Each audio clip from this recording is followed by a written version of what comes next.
I don't suppose there's anyone here who would disagree with a publicly funded national care service.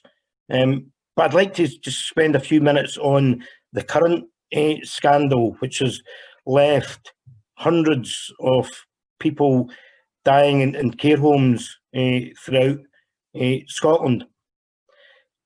Two in particular are run by HC1.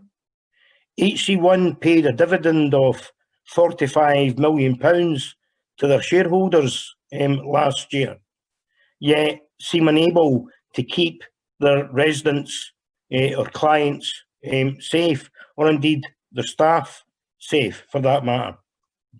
And what we see is Scottish Care spokesman Donald McCaskill regularly on the telly criticising the government, criticising the Care Commission and criticising others.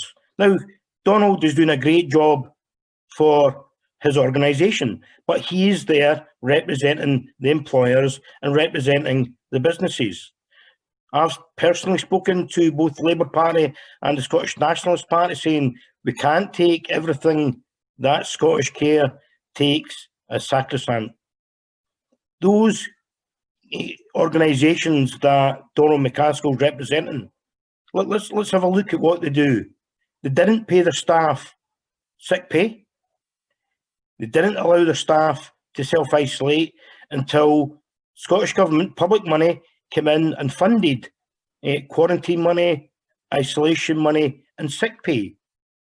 So staff would then quite rightly go off sick if they had COVID or the symptoms of COVID. The Scottish Government, the public purse would pay. That would obviously leave the care home short of staff. This was supplemented by NHS staff.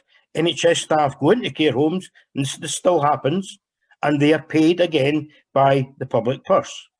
So companies like HC1 are actually making a profit whilst their staff, who they don't pay, isolate, quarantine or are off sick. The public purse already picks up that money. We've had real life discussions with care home staff who tell us some horrendous stories that some care homes, just to prevent reputational damage, don't allow staff or indeed patients, clients, residents to be tested because they're scared that it will get out and it may hit their business in the future if they are known to have had a large outbreak.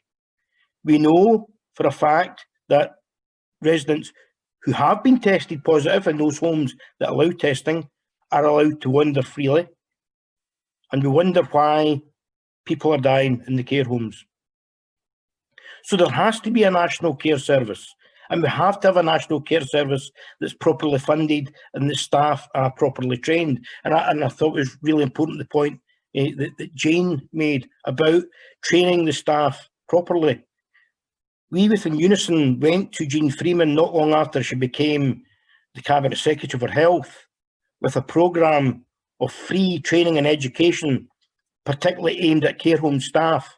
And all we wanted from the Scottish Government, from the Cabinet Secretary, was her to write a foreword for us.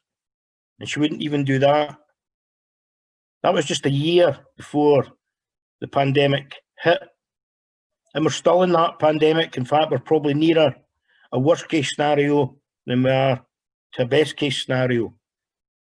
And patients, residents and clients in these care homes will continue to die unless we force the government to take over these care homes, to properly fund, well actually they are properly funded, it's just that the funds all go into the pockets of the shareholders.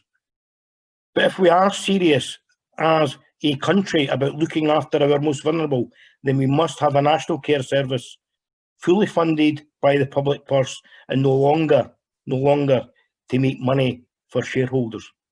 Thanks very much.